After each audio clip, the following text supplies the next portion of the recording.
Hello and welcome. And we're going to look into your mind today. You know, there's loads of people who have built their castles in the sand. This is a conspiracy. You could get up to anything without us seeing you, even having a pee. Help me help you. Treason, decapitation, exile, slavery, and hiding the link to Israel. Nudge, nudge, theory. We are in a new world, a brave new world, one where only the people who need to be targeted will be targeted. Every CIA operation fails eventually. It all comes undone. The only battles we fight nowadays are their battles, not our battles, and their battles are corrupt. If you want to be a good journalist, you've got to get to the story first. But now we're in a world of AI, we're in a world of computers, we're in a world of algorithms. So they can manipulate your mind, they can change your direction. Hello, people. They can manipulate your mind. They can change your direction. They're doing it on all of these platforms. Platforms like you're watching me from now. Some of you may be on Twitter, X. Oh, I still ain't used to it. Some of you may be on Facebook. Some of you may be elsewhere on YouTube watching. I see the places filling up a bit now. And this is going to be the first of two lives that I got going on today. Hello. My name is Johnny Vedmore, and I'm here to talk to you about stuff that other people may not want to talk to you about, especially not the mainstream. And the mainstream, who we're trying to override at the moment as independent media. And so we got to be a bit proactive in doing that today, and I cannot wait for it. Nice to see Sean in the house. Lovely to see Ruckus around. I know Ruckus is going to join me for another show that I've got coming up soon, which I'll talk about in a sec. But we need to be organized, and we need to get together. We need to talk regularly, and so I'm going to be doing a lot more lives soon. Really happy. Ruckus has noticed the tape on my microphone. Listen, I'm from Wales. We got to put tape on our microphone in Wales or we don't feel proper. No, you know what it's like. Anyway, Ruckus, stop looking at the bad and look at the good. Look at my hair. No. Anyway, we're going to be talking about Big Pharma today. I've got a guy coming in who is in the studio waiting, who I've spoken to a fair few times before, both on TNT. He was actually, I think he may have been he was the second guest ever on the Newspace podcast. So I like that very much. He's actually a fellow Welshman, and we're going to get into it straight away. Just before we do get into it, I do want to announce a few things. Podcasts are going to be nice and regular. I've got lots recording at the moment. There's some really good people coming up. Really looking forward to it. I'm going to be doing Johnny Vedmore lives much more regularly. And most excitingly, I've got another show starting. Well, there's another one, but that's a bit secret. But I've got another show starting soon called Truth Bomb, which will be an independent media quiz show. And I hope that some of you will join me. But without further ado, I am going to go over to the man, Hedley Rees, who's a fellow Welshman. Hedley, how are you? I'm good, thanks, Johnny. How are you? I'm very good. I'm very happy to have you back. I'm very happy to be speaking with you again, full stop. It's really nice. It's nice to see you. How was your 2024? Well, getting better. It started to get better. I keep telling my wife it's all coming out now, and she'll say, well, I'll believe it when I see it. But there's a lot of this stuff coming out, the old Gates and, Fauci's getting knocked about all over the place by Rand Paul and all this sort of stuff. So, but wasn't it dreadful? 21, I was kicked off LinkedIn on 2021 because I was saying the wrong stuff. and I managed to creep back on there now. So that's a sign that things are improving. But There is a change coming. There is a change. Just for people at home who don't know you and don't know your work, do you want to give a quick description of what you've done in the past and what where your focus is now? Yeah. Okay. Well, I sort of learned my skills in outside of pharma, electronics, automotives, and steel, British Steel Corporation. I'm a production engineer, and I joined a company in Bridgend in Wales in 1979, Miles Laboratories, which was manufacturing Alka-Seltzer, amongst other things, for Europe. We also made sterile injectables, which are exactly what these injections are, these vaccines. We made topical ointments and creams. So we really were in the day where the factory made everything from start to finish. You'd buy the raw materials in, you'd convert them into the finished product, and then you'd actually ship them to the pharmacies and the clinics and even GP surgery. So it's fully integrated. And I've spent 16 years there. I left in 1996 and I joined the biotech industry, British biotech, and British biotech nearly brought the biotech industry to its knees, because when I joined, the share price was £27. They were bigger than Railtrack and WH Smith. And when I left, the share price was about 12p. And they basically conned the world. They basically said they had one drug that was going to cure cancer and another drug for acute pancreatitis.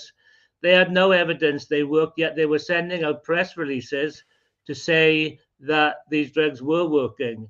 And eventually they were found out. So then I moved on to another biotech company developing a compound for migraine. And that launched in Europe and the US. And then I joined the company OSI Pharmaceuticals. We launched a drug for non-small cell lung cancer in 2024. So I've worked extensively with US markets, with US FDA.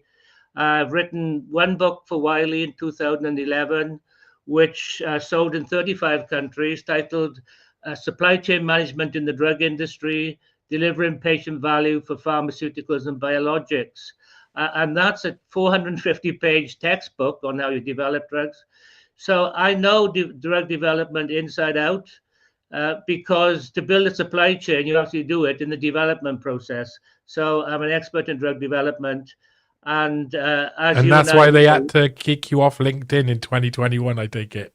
Yeah, absolutely. Yeah, they all know me. I mean, and they are I nearly said a rude word then, but they are cracking themselves that I'm going to. Well, I'm exposing them. I'm exposing them all on my Substack, which you've kindly given a plug to in the past. So, and I can tell you, so that's the lowdown on me. And I have, with what I know exactly what's happened. You know, I'm not an investigative journalist trying to find out what happened by talking to different people. And that I was there in 2013. I consulted to a company in Oxford Biomedica, as part of a UK government grant called the Advanced Manufacturing Supply Chain Initiative.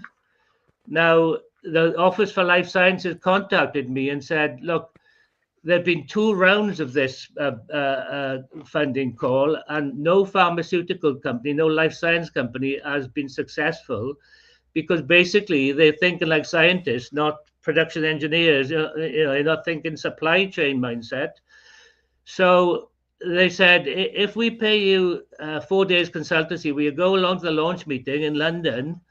And Michael Fallon, the MP, then was give the opening address.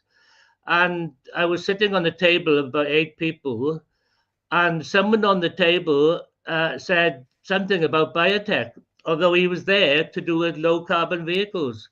And I said, oh, how do you know about biotech? He said, oh, I'm the chairman of Oxford Biomedica. This guy's name is Nick Rogers. I said, he said, well, you have to come along and talk to the people there.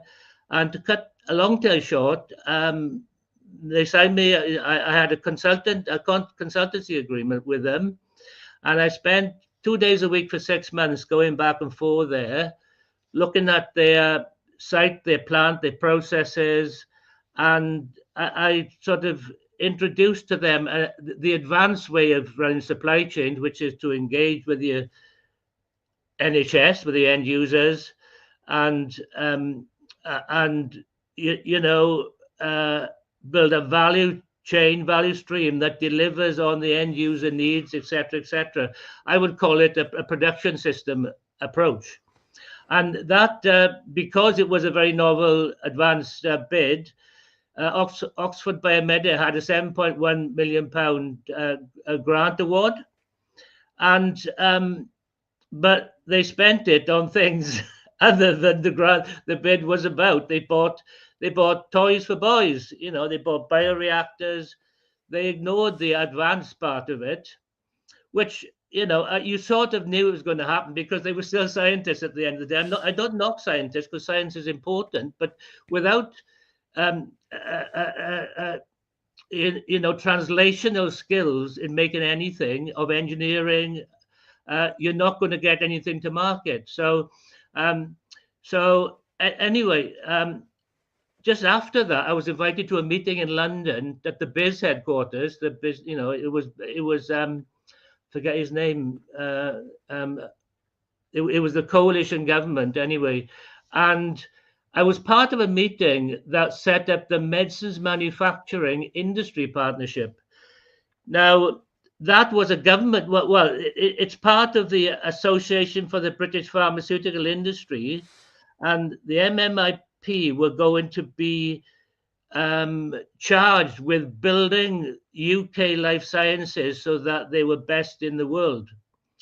And I was sitting there, I was being invited because I'd done this bid, and I started to say, well, what about the NHS? What about the NHS side of it?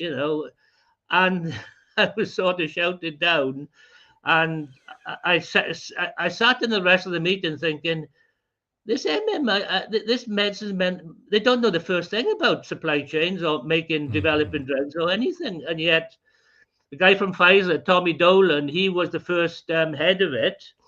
And I knew him, and I never heard anything about that then until early 2020, when suddenly this whole thing happened. And I thought, you can't develop a drug in 9 months. It Impossible. Well, one question about that. Well, two questions about what you said there.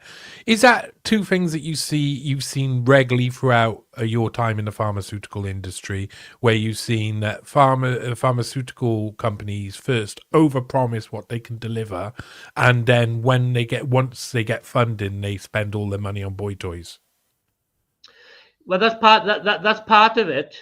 But I should tell you a little story about what, and this is, you've led me on to this now, but in the mid-1980s, there was a battle between two anti-ulcer drugs. First one was called Tagamet, or cimetidine is the generic name.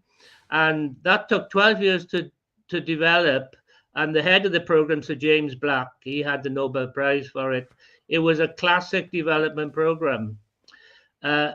And it's sold in big quantities. And 5 years later, Glaxo in those days, which subsequently became GlaxoSmithKline. Richard Sykes did the mergers for those, yeah. Yeah. They launched their competitive product, Zantac, in 5 years. And the head of the program, Sir David Young, he actually said, and I've got this in my next book, he said, you don't have to be too clever to change the world in pharma. We just copied the process, made it a little bit cleaner so that the side effects were better. So they didn't have to go through all this 7 years of development time. They copied it.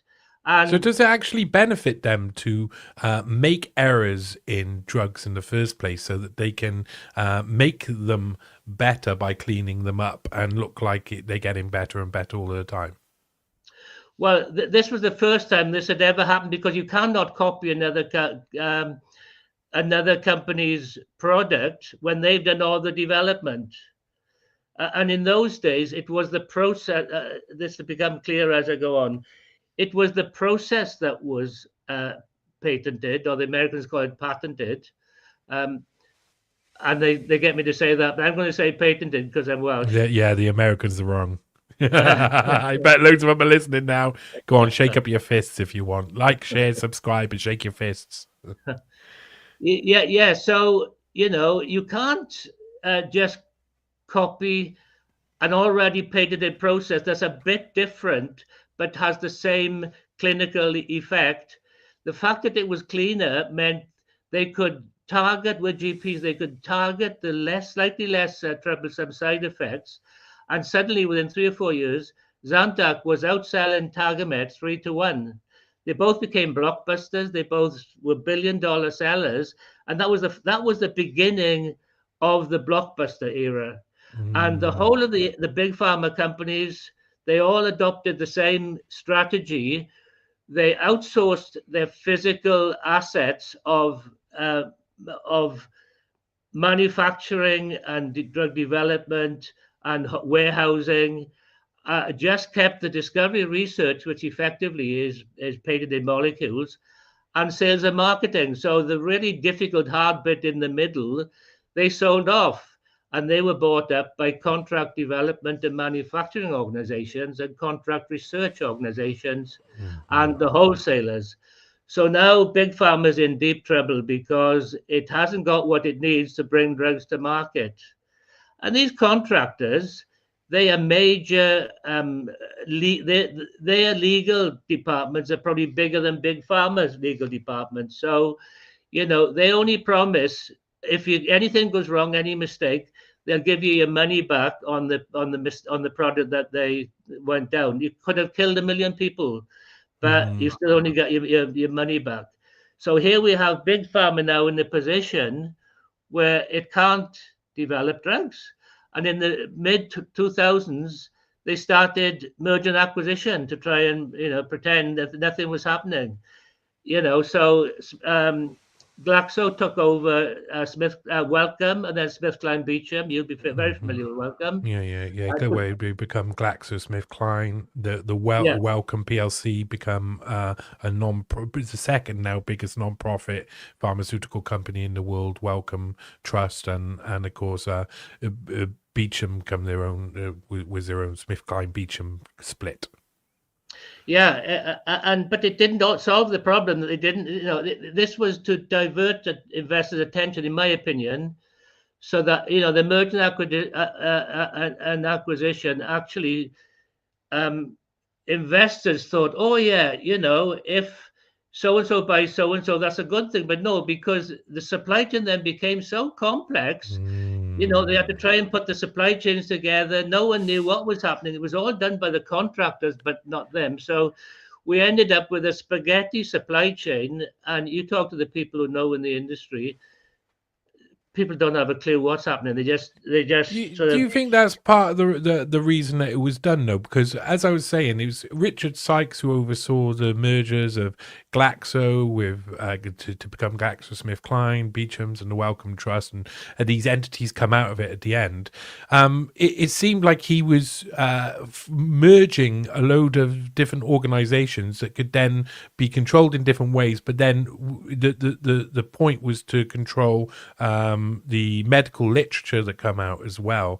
And Richard Sykes, for those who are listening who don't understand who he is, he's the guy who was the head of the UK vaccine task force during the pandemic. So he extremely well regarded, head of Glaxo for many years, and involved with all of these. Do you think that was part of the reason that the more they separate, more that people on the ground and the manufacturers and anybody didn't know what was going on, they were actually being formed into a unit that would allow these guys to break laws and break rules and break regulations, but most of all maintain overarching control on the whole pharmaceutical industry? Well, it's a complicated one. The first thing I'll say is that I think at the beginning it was sort of almost I wouldn't say accidental, but because these companies didn't have their own products, because we had the valley of death. Remember, I said they didn't have the assets to develop the products, the people nor the physical assets. So they started, and so we had the valley of death where the products that or nothing was getting to market. We knew in 2006 that only 1 in 250 development projects is successful. So 249 go down the pan, and that's why they say it costs $2.6 billion to develop a drug. 98% of it is on the cutting room floor. So they couldn't get drugs to market because they didn't own the assets, and the contractors were so powerful. So they wanted to buy other companies. Like, GSK would buy Novartis's pipeline or Pfizer's pipeline. Like Lipitor is a classic, which was one of the world's biggest blockbusters. Pfizer bought that from, I forget the name of the company, because it was a blockbuster and they didn't have anything else. And then biologics came. So in the end, merger and acquisition failed. So they started to focus on rare diseases, and particularly genetically modified cell therapies for blood cancers. And in 2014, FDA gave those drugs fast track designation. Now, you have to think long and hard when you give something fast track designation, which is an experiment. It was very, very immature in terms of regulatory understanding. And again, there's a long story behind how they give it fast track designation, but take it fast track designation, or at least fast tracking medications, would be probably almost unheard of back when there was good regulatory oversight, and nowadays that's what we're heading towards. Is it more fast track? Yeah. They didn't call it fast track. It's got another name, but it's effectively that's the same. But so that happened in 2014. In 2017, Novartis is the 6th biggest pharmaceutical company in the world. They launched a drug called Kymriah. Now, that was only 3 years after it had fast track, I call it fast track designation. So again, we're in the era now of suddenly the impossible is becoming reality. And that drug was the one I worked on in Oxford Biomedica, in 2013. And the side effects are absolutely horrific. Mm-hmm. Side effects are cytokine release syndrome, neurological toxicities, and secondary cancers. Now, we know Professor Ogilvy is talking about, an oncologist is talking about the number of what he calls turbo cancers.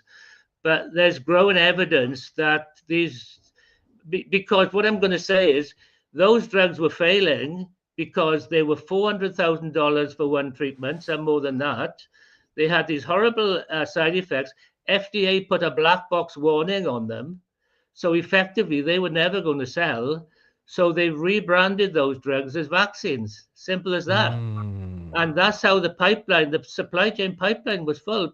Well, they could fill it quickly because the drug was already out there. It was already being manufactured. And I came to that realization about 6 months ago. I was racking my brains, and I think something was telling me, no, they couldn't have done that. They couldn't have done that. So they would have known the side effects of these drugs. And what they did was they invented BioNTech and Moderna as legitimate companies, even though they're no bigger than your corner shop. All they are is hey, my corner shop's pretty big. They've locked down society if you're not careful. I know. I know about all that. Yeah. So they invented those to sort of, these are new kids on the block. These guys know how to develop drugs in 12 months, quicker than that even. So this is part of the propaganda. But these companies had never developed a drug in their lives. Pfizer, Novartis, and a few others were giving them some assets, and and they, in fact, BioNTech actually submitted the first application for the initial launch of the Pfizer drug. And the thought that a company of that size could submit a full application to market a drug is. I take it they're front organisations to an extent that have been set up just to avoid accountability and responsibility from the bigger pharmaceutical companies. That's what it looks like, is it? Well, I'm going to come on to something else now, because we know from Moderna, Lonza, a company in Switzerland, the biggest contract development and manufacturing organization in the world, made their drug substance in Switzerland, not Moderna. And we know that Catalan Pharma Solutions, the second biggest contract development and manufacturing organization in the world, at the Bloomington facility, made the drug product, the finished product in the vial, frozen. They made that. So Moderna had nothing to do with the supply chain or any of it whatsoever. So, and the FDA have been to these facilities, and they've inspected them. I'm talking here about the inspectors, the feet on the ground. These guys have been doing it for years. They're excellent. FDA inspectors know their stuff, and they need to, because these biologic facilities, everything needs to be sterile, and there's FDA inspections that I've got copies of that show it was like not chaos, but out of control. People didn't know what they were doing. They were I on this call I can't, but I have got access to these things from FDA, and it's frightening. But of course, at the top of FDA for the biologics, these products are biologics. There's a split at FDA between the small molecule products, which are made by industrial chemistry, and the biologics, which are living things. The guy in charge of biologics is a guy called Dr. Peter Marks.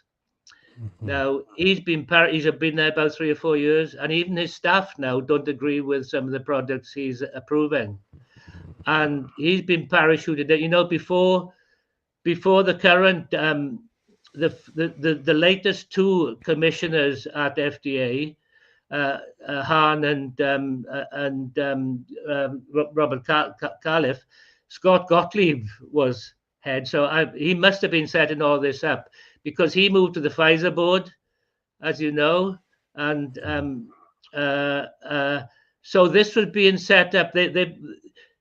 I'm sort of guessing you to a certain extent that there obviously was a point where FDA moved from the gold standard, where you could depend on their decision. And with Vioxx, the product Vioxx, if it wasn't for FDA, that product would have been launched in the US as well as Europe. And we know, it was killing people.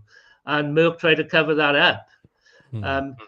There's a point at which it moved from that, a high integrity organization to one where it was all about just waving approvers through. So, and I've been sharing Peter Mark. He's been to conferences in London on gene therapies for 3 or 4 years, initially virtually, but then they're in person. That was unheard of for an FDA senior employee to actually be at a conference rubbing shoulders for the whole time. Normally they fly in, they give the keynote, and they fly out again. They don't even, because so. But what I'm saying is, the collaboration was between the big pharma companies and their contractors, and we know the person that advised Donald Trump on warp speed was a guy called Monsif Slaoui, who was a 30-year GSK vaccine guy who started off in Africa, and he was on the Lonza board, and he was on the Moderna board. And all this is in my Substack. Most of it is free. So that's how they did it. You had Sir Richard Sykes in the UK doing the vaccine task force, and you had his mate. He reported to Richard Sykes, Monsif Slaoui, and he was doing it with Donald Trump, advising him. So the people who were advising were mainly GlaxoSmithKline then? They are at the root of all of this. GlaxoSmithKline. They're When the I underlying, they're the base of the cake. Yeah, the base of the And cake. it's a crappy flavored cake as well. Yeah, they Poisonous were too. Glaxo was number one in the world 15 years ago. It's Mhm. now clinging on to number 10 in the world, Mm. and only just it's got so and they've got no products to sell. So other than over the counter, they do a lot of over the counter So they stuff. kind of like, I mean, it's really interesting that period in the 90s when all of these companies merged and Glaxo merged with SmithKline, Beecham became their own and Wellcome Trust. During this period, that was making Wellcome into a non-profit, was it then trying to take Glaxo out of being a proper pharmaceutical company and make it much more of a background administrative sort of kind of get the job done gangster sort of pharmaceutical company. Well, this has evolved. This is a systems dynamic. This is a race to the bottom. You get in politics, race to the bottom, race to the top. It starts off, they outsource all their assets. Oh, we've got a problem because there's no products coming to market. Therefore, we need to merge and acquire. Oh, bloody hell, we've become very complex now. The supply chain is even more complex. So there's even less coming to market. What do we do now? And it comes to the point where people can't turn back. So it got to the point. So just to go back to Glaxo, so GSK is still a pharmaceutical company. I know the Wellcome Trust. I know Jeremy Ferrar, who was an evil, you know what. Mhm. He's been Fauci's sidekick in Europe. Between them, they've done the research. They have muddied the waters of research. Absolutely, between them, they've been funding research projects that are nonsense projects and not funding things that would have been good. So GSK failed with all its mergers and acquisition. It just failed, and it's been going down the pan. So Novartis, Sanofi, GSK, they're all in this. They're all in a what would I call it? I call it a colluding together to work with their contractors to scam the world over these genetic modified. Yeah. Go on, Johnny. You're going to say something. I was just going to say, I feel that there's a shelf life to pharmaceutical companies because of the damage they do. If part of their job is to continuously end people's lives when they're supposed to be saving them, then they get a bad reputation. Soon they have to be held to account, and then they send in the people to merge and mix them. I mean, that's why I think Wellcome was being taken out of being a private corporation and switched to a non-profit in the 90s, because of course Burroughs Wellcome, the American arm, was pushing AZT for many years, and that killed masses of especially gay men and people who were given it to treat AIDS, and it was just a gene killing drug. I get a feeling that these sort of like companies that do the most damage are the ones who eventually just going to get reformed, redesigned, remerged by people like Richard Sykes. That's what I feel. Yeah. You know more about this than the sort of murky side of it, because I've been following the industry as part of it and not knowing all this stuff is going on. So what I'm telling you is what I knew as a sort of honest Eddie in the industry, watching it, and I've been fairly late coming to the party with what's happened now. In a sense, because they've always had a bad pharmaceutical companies have always had a bad reputation.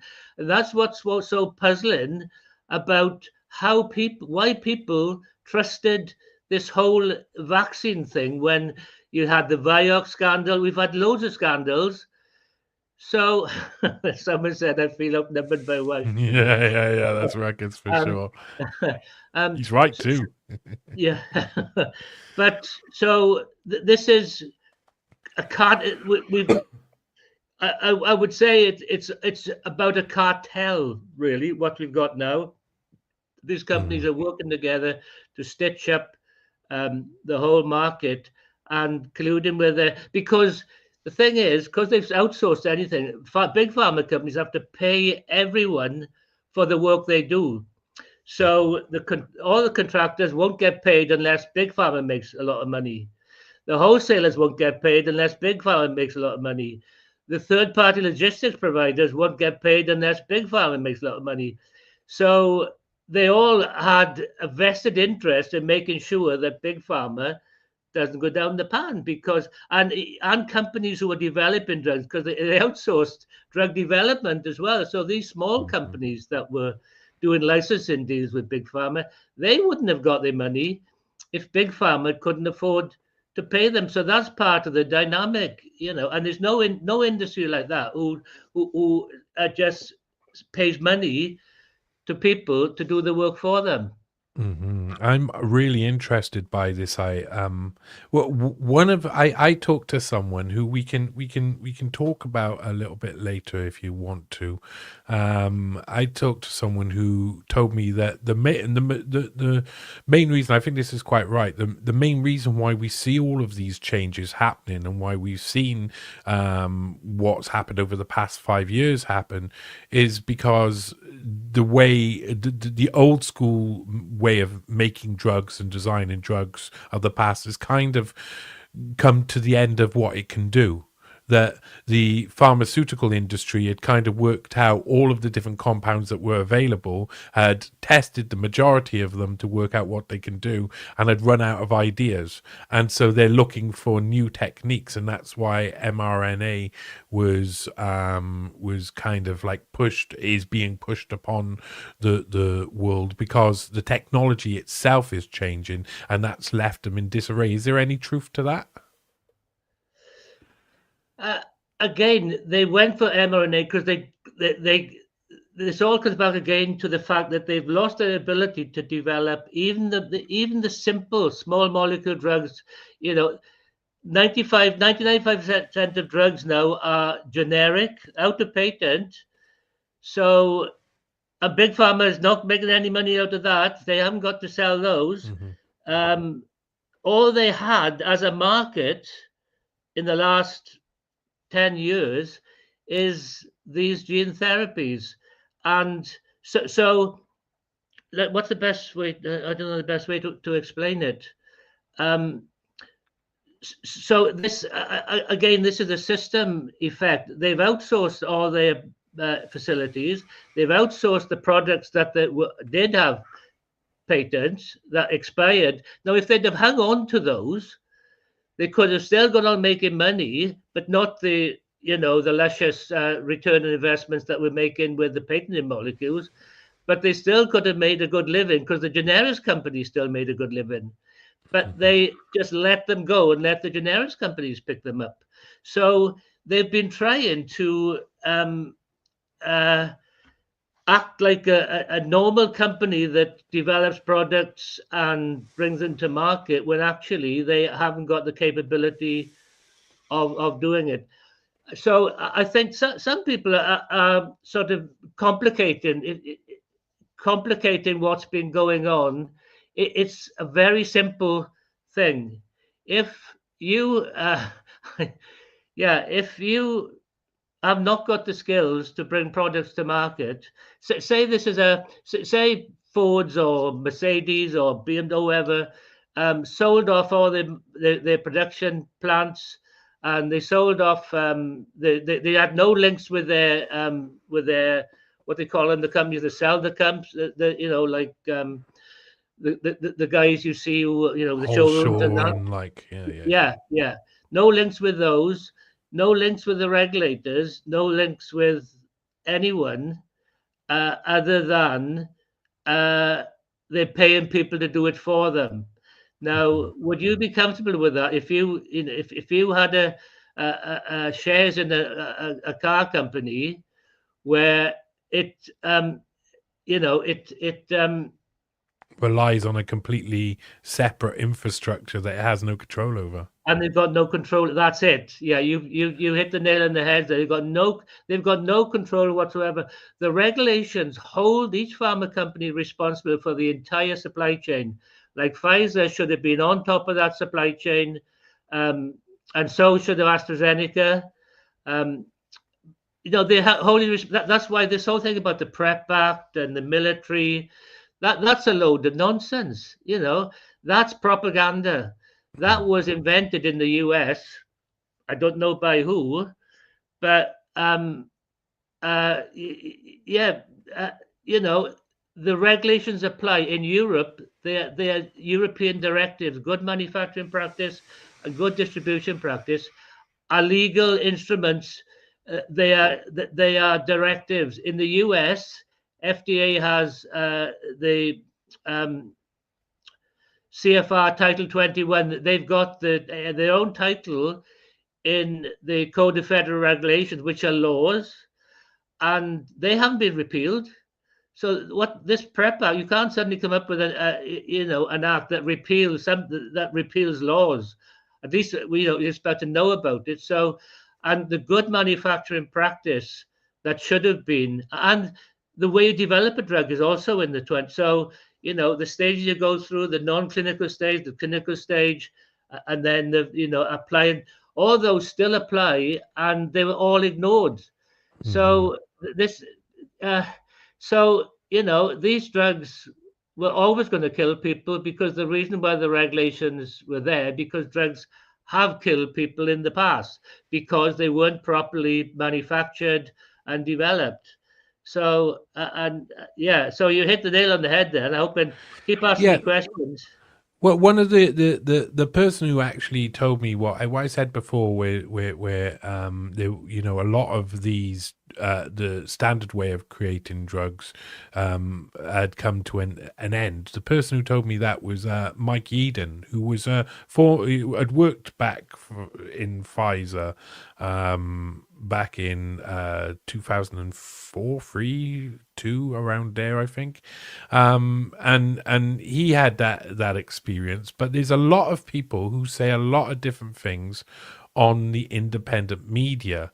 What do you think is going on out there on the independent media when it comes? Because there's a lot. Of course, there's fear. We are going live at the moment on X. We're going live on Facebook, and we're going live on YouTube. At least 2 of those platforms have been horrific for talking and discussing this sort of stuff. I mean, Facebook are claiming nowadays that we were forced, and it was all forced upon us, and we had to act like this. And I think YouTube will have to do the same dance very soon if it wants to keep on the good side of the politicians who are starting to become more hawkish about internet censorship. It seems we're hopeful. What do you think's been happening out there on the independent scene? Because it's been left up to us to bicker amongst ourselves, and I've talked to loads of people, and I am constantly like talking to either side of arguments, basically. So can you give me a clue what's going on out there? Yeah, I can. I've been a sort of a victim of this myself, but so Mike Eden was right on that. He's wrong on most things. Otherwise, the industry was molecules weren't patented. It was processes that were patented. You only got the patent when you proved you could make a drug. When you patent a molecule, you haven't got a clue if it's going to be a drug. And I say most of them never go anywhere. But I'd say something about Mike Eden, because I hooked up with him. When this first started, I sent him a white paper I'd written from a conference I held in Techniquest in Cardiff. And he said, "Oh, why do you want me to read this?" I said, "Well, it explains how, the things that are wrong with the industry." So anyway, to cut a long story short, I thought he was a genuine guy, but then I've been looking at it most closely, and he left Pfizer. He was made redundant by Pfizer in 2012, and he set up his own company. A biotech company is a company that develops a drug using the outsourced contractors. Zyarko, I think it was called, and he was funded by Pfizer private equity. So Pfizer gave him the money to start that business. in 2016, it was bought by Novartis. Mm. Now, Novartis is the company that makes the Kymriah, the gene-modified cell therapy, that was launched in 2017, the following year. So anyway, he seems to have hooked up with Sasha Latipova and Catherine Watt, and is really pushing this argument that, oh, it's the PrEP Act, and they're trying to kill us all, and depopulation, and Bill Gates must be rubbing his hands. They all think I want to depopulate the world. Well, I've got shares in Pfizer, and we turned over 80 billion in the first year. If they wanted to depopulate the world, they'd go to they'd find the useless eaters around, in much easier targets and just kill them off. Anyway, and I've been puzzling, why is he pushing this? Why is he pushing it? He knows the industry. Well, he doesn't know it as well as me because he was in early stage research, but he knows a bit about the industry. And of late, I've hooked up with a lady called Alison Wright, who's an expert in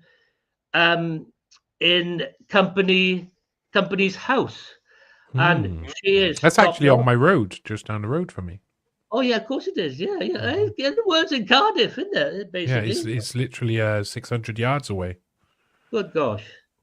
So anyway, she taught me how to go into Company's House and find out about people with multiple identities, because her big passion is people having, not just one. You're supposed to have a unique identifier in Company's House. There's people who've got 20 or 30 identifiers. So anyway, she taught me how to find out about people, and I found out Eden Consulting, which is still operating. It's been filing accounts. Now, I'm not a consultant, but all I would say now, I don't know if people know that he's been operating as a consultant ever since he left. He left Pfizer.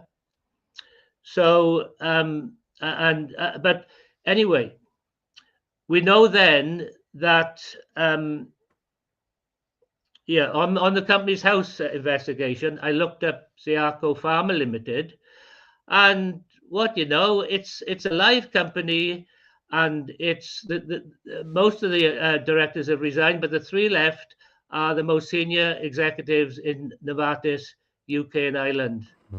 So the chief executive, the chief financial officer, and the chief something else. So you can see them, Jason Brooks. And Mike Eden was a former director of that. So I'm not pointing fingers. I'm just highlighting facts. So when you put together the fact that he's still pushing the narrative that is becoming less and less convincing, and also has been operating as a consultant, while, I think you could put the argument that if you've got a business, it's not you as a person, it's a separate legal entity. You could put that argument forward, but he's saying that he's doing all this work pro bono because he wants to save all these people. But, so I've questioned that on my latest Substack has been explained to people. And I've grown to over 7,000 subscribers now. All Inside Pharma, I've made it all free now because I can't keep this stuff to myself. So if anyone watching wants to find out about these things, all they got to do is go to, Inside Pharma. And and I have been gobsmacked, absolutely I know that's a technical term, but in the pharmaceutical industry, it's more like punched. You've been punched over and over again. yeah. So that to me, and now people are coming to me and say, I'm beginning to realize that. I mean, I've been sat on looking at these investigations and this, this stuff, and thinking they're making that up. How did they come to that? They put two together and make 5, 6, and 7 out of it. They do a lot of making up. Listen, I tell you what, it's getting dark in Wales, as you can see from your thing. So I'm just gonna have a word with the audience. I'll let you go and quickly turn on a light a sec, all right? Then we'll get back. Right. Just for you listening at home, yes, we're talking to Hedley Rees about the Big Pharma pharmaceutical industry. Hello, Heather. Hello, A. Hello, of course, Ruckus and Sean, who have already been in. Listen, if I'm ever on a Johnny Vedmore live and you ever want to ask a question to me or the guest, I'm constantly watching the chat. Extremely interactive, so please do. Of course, you could share this. There will be another live going out later today. At about, I think it's about 8-9 o'clock. There'll be another live going out, and we will be discussing more different stuff with a different guest, of course. There's also the Newspace podcast, which has come out today. So the new episode is out. It's you can go to pay if you become a Patreon subscriber, you can get next week's episode already. Next week's episode is actually Charlie Robinson, who's now taken over activist posts. The one that's posted up today on all other channels is Josh Walcos, is really focusing on the nomination, of course, to become the position of power, to make America healthy again. Pled Life makes a comment. He says he didn't make convincing point about Yeadon. I find Mike Yeadon an interesting person. I spoke to him in 2022 when I was in Chile, about 2021-2022. I was in Chile. I spoke to him and I had a very interesting conversation. He's a very interesting man. I'm yet to make up my mind about anybody, to be honest, on when it comes down to this sort of stuff as well. I just want to say, hey, Johnny, was just listening to your chat with Doc Malik. Oh, is that out? Good to see you getting around. Good one with the Doc, by the way. All of the best.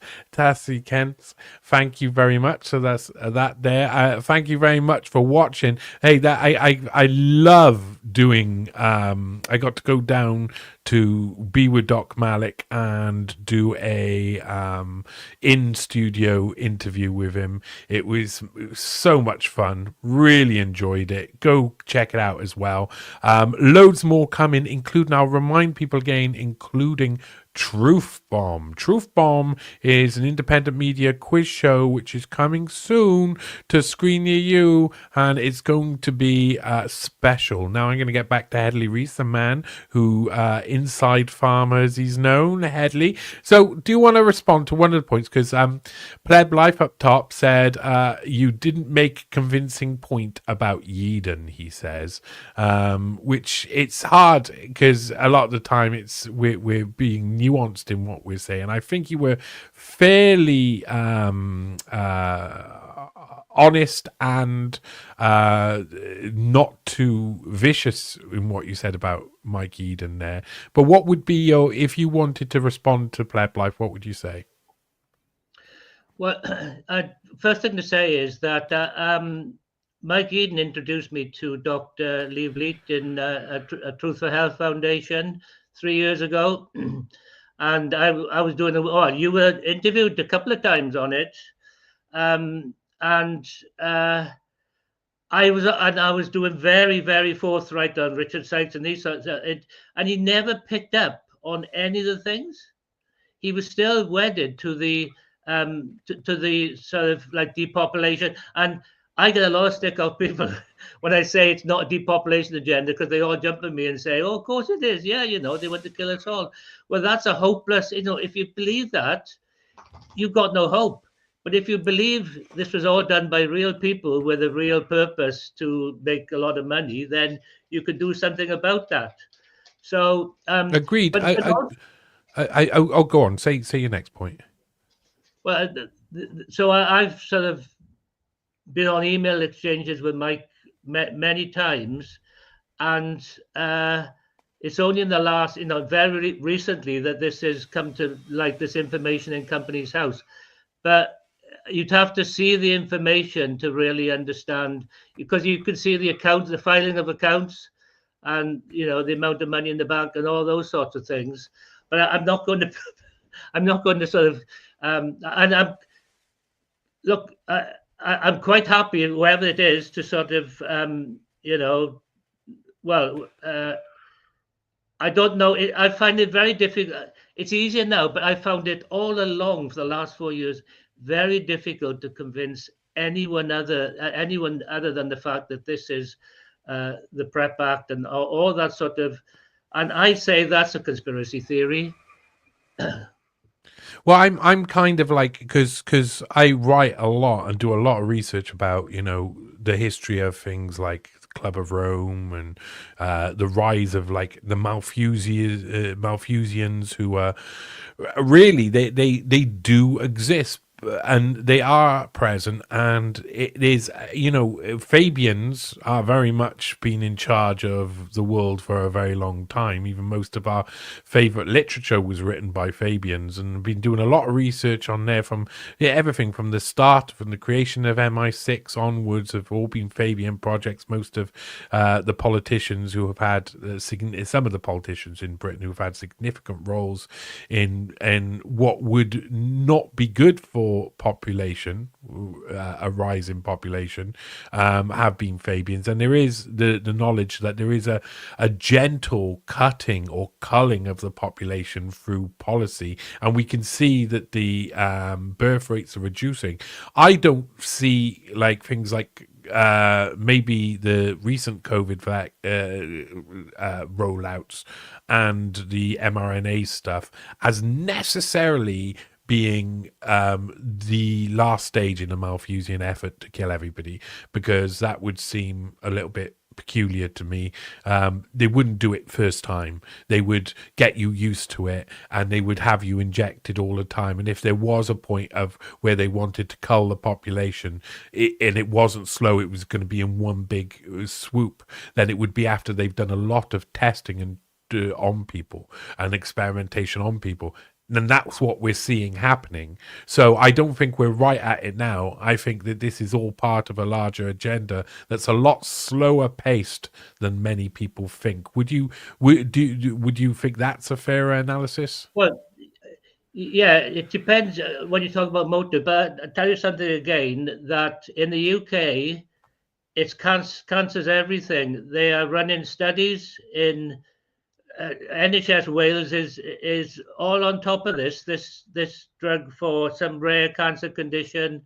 It's been approved by FDA. It's been approved, and they're talking about it as if it's a miracle drug. It's an immunotherapy, monoclonal antibody, and in the UK, particularly because MHRA, in my opinion, was at the centre of this, has been at the centre of this whole thing, because Gates employed the CEO of the MHRA in 2019, Ian Hudson, who's now retired. Yes, so MHRA is approving anything and everything, you know, but it does not have the skills to evaluate a new drug, because all that moved to the European Medicines Agency in the mid 1996, I think it went. So the MHRA is a complete scam. You know, they've got this customer services. You can only talk to the customer services. You can't talk to anyone else. And, you know, you put in an FOAI and, you know, they come back eventually and they say, oh, no, everything's fine. So I've done it, you know, I worked with the MHRA a lot. And they used to be, again, a sharp outfit, you know, ethical. And it's full of youngsters. Yeah. You know, it's everything. so, That's how they co-opt society. They train the youth in universities to do their bidding, and then they change our society by inputting those people and undercutting all of the people with knowledge, so that the people with no knowledge are able to easily, like, you know, be in charge eventually and be manipulated. That's what it feels like. That explains a lot for me, because I just say I don't understand all the stuff that you understand, but I can certainly see, you know, that sort of thing happening. Yeah, well, this is one of the things that I find interesting in the study. We're coming close to the end now. We've been on for an hour. It's been a really good conversation. It's flown by, absolutely gone by at the speed of light. But a lot of my work has been on looking at things like the where the Young Global Leaders program come from, which was kind of Kissinger's international seminar and many other leadership programs emanating from Rockefeller funding, from the CIA, from the halls of Harvard, things like the International Visitors Leadership Program, which a lot of our young leaders nowadays, or a lot of future leaders, not only within politics, but within business, within pharmaceuticals, etc., go through these sort of courses. And you know, when you said that you went in and sat down at one meeting and you realized that nobody knew anything they were talking about, and you know, they push people like you out because you know what you're doing and you know what you're saying. And it's easy to note, once you get a load of young egos in a room, they are quick to naturally push out intelligent and well-read people. So it kind of like is a system of continuously brainwashing the young, putting them into position. By the time they work out what's going on, the new generation of young people who have been brainwashed are being put in to take their place. And it's a cycle that's gone on for years through the education system. I mean, this I'm kind of mapping out probably about 200 years of really, really focused attention on leadership candidates for the future and young leadership candidates for the future. And it happens in every industry. And so it's really easy to happen. What are your plans for the near future then? Well, I was commissioned by Wiley 18 months ago to write a second book, which will be out in a few months. I've written it. It's in production now. It's called Transforming the Pharmaceutical Supply Chain. And to do that, you have to transform the whole industry. So it's a book about a totally different model for developing drugs, which is clinician and patient focused. So you don't even think of a drug until you've looked at the diagnosis and all those things. And then you consult clinicians. And if there's a need for the drug, then you will look at repurposing existing drugs like ivermectin and a whole range of things. It moves totally away from the patent the molecule, give it to contractors, get it to the market, sales and marketing, market the bones out of it. And I think Wiley's quite excited about it, and I am as well, because it covers the whole 4 decades of decline in the pharmaceutical industry at a very nuanced level. So it's in color, 400 pages, 300 pages, heavily referenced, and copies of it. I've got 10 copies to give away, and certainly Robert Kennedy Jr. will be getting a copy, and Donald Trump if he get a chance as well. So it's so that's what I'm working with universities, one in China, one in Cardiff, on educating people, on the graduates and professionals in the pharmaceutical supply chain and how to improve it. That's interesting. Which university in China, if you don't mind me asking? Shanghai, Shangshu or something it's called. Oh, right. Okay. Go on. I'm going to say the guy I'm speaking to, the president, said, I want you to do this supply chain course. I want you to use Hedley Rees's book as the text material. And that was the first book. Wow. So I don't know how the president knows me, but that's always good news. SU, I forget what it is, but it's a switch and it looks lovely. I thought China was all sweatshops. I shouldn't say that, but that's what most people think. But I think it is it's been developed now, hasn't it? But lovely buildings like you get in Oxford or whatever. Yeah, anyway, there's a lot of shock about what China looks like at the moment. Going around, there was that. Was the Red Book app that came out, and everybody started to look what Chinese people were living like, and were just, oh my god! Everybody thinks it's all grubby wet markets, I suppose. So that's it. There's a couple of late comers to the party. Very late to the stream, says Tech Nerd Graphics. What's he saying here? Starting from the top. Hope you're doing well, Johnny. Hope all is good, catching your streams. Looking forward to hearing the stream you recorded with my good bruv, Bays Lit. It was amazing. We recorded it last night. I really had a massive fun. Bays Lit Analyzer. Go to YouTube, get on Bays Lit Analyzer. He's amazing. TS says, need to address Koch's postulate. Isolation of a complex pathogen still not possible. That's what is being asked. What do you say to that? That is, I would say it's true. None of these viruses, in inverted commas, were isolated. But there's so much misinformation around that. There's too much noise at the moment. There's too many people who don't understand, shouting the odds and drowning out the people who are basically telling the truth. Yeah. And you're out there pumping out the information, trying hard. How long did it take you to write your book? Your second one, the one that's come out soon. About 12, 14 months. It took longer because the first one, they said we couldn't publish that. So I had to go back and really make it heavily nuanced to make sure that it's about the future. It's about making sure that clinicians, doctors understand what it takes to develop a drug. So never again will they be sort of bamboozled by the pharmaceutical industry that says, oh, it'll come to market by accident. Penicillin was found by accident. It took 16 years to get penicillin to market. Indeed. Yeah. They were crazy times as well, those times. I just released an article about a guy called Reginald Farrar, last name the same as Jeremy Farrar, who had exactly the same job as Jeremy Farrar about 150 years ago.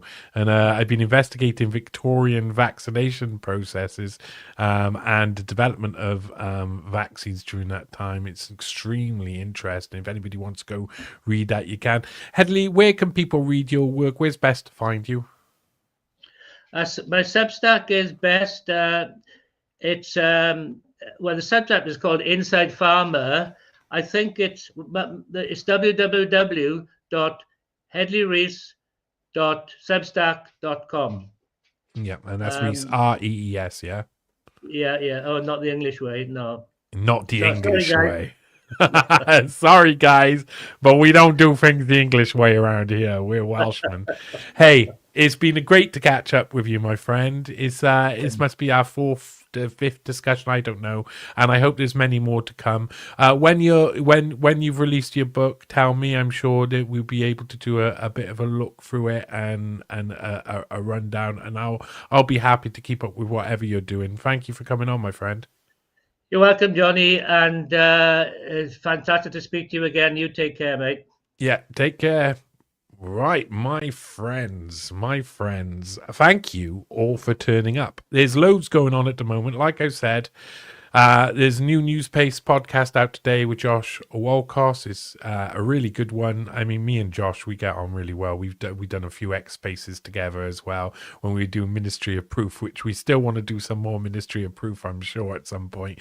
But both our lives have gone in busy directions. He's currently writing for Zero Hedge, amongst other things. So really nice to see him getting more attention as well. If you go to my Patreon and you're a Patreon supporter, you can already get the Charlie Robinson, who's now taken over Activist Post as well. So if you're someone who wants to keep up and catch up on the news, Activist Post is a good place to go. You will also be able to find another live show a little bit later on. I'll be back on the air later on tonight. I have there's someone's just told me in the chat, very nice to hear, thank you, that my Doc Malik podcast, I went on the Doc Doc Malik podcast. Had a great time in studio podcast, always a joy, and Ahmad is an amazing guy. He also cooked me amazing food. He cooked me some amazing food afterwards, including the best salted halloumi that I've ever had, I think.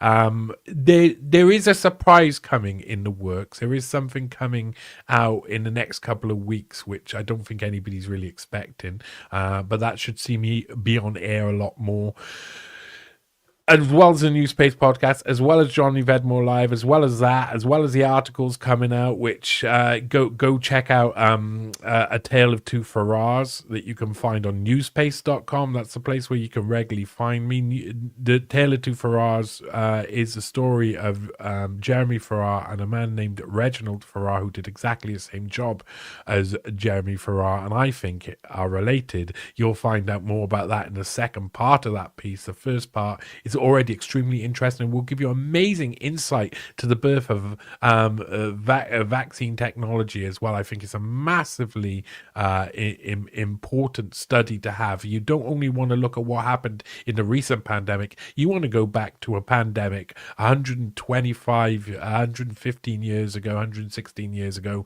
in Manchuria, and see what happened there, because that's really interesting. And of course, I will say it again, my friends, starting soon will be Truth Bomb, which is independent media quiz show hosted by myself, and that is going to be a lot of fun. I have got Corey Hughes versus Charlie Robinson recording very soon. Looking forward to it, preparing for it hard. It's going to be fun, silly, naughty, all of those things. Apart from that, my friends, all of you who have come on, those who have commentated Pled Life, Sean, Ruckus, of course, Wild Heather, Tasri Kens, Technoir Graphics, TS, all of them, and Hedley Rees, of course. Thank you all. Thanks for everybody logging in and coming to see what's going on here. I appreciate you all, and I'll see you in a few hours. Now, a lot of that is crypt. Hello and welcome. And we're going to look into your mind today. You know, there's loads of people who have built their castles in the sand. This is a conspiracy. You couldn't get up to anything without us seeing you, even having a pee. Help me help you. Treason, decapitation, exile, slavery, and hiding the links to Israel. Nudge, nudge, Phoebe. We are in a new world, a brave new world, one where only the people who need to be targeted will be targeted. Every CIA operation fails eventually. It all comes undone. The only battles we fight nowadays are their battles, not our battles, and their battles are corrupt. If you want to be a good journalist, you've got to get to the story first. But now we're in a world of AI.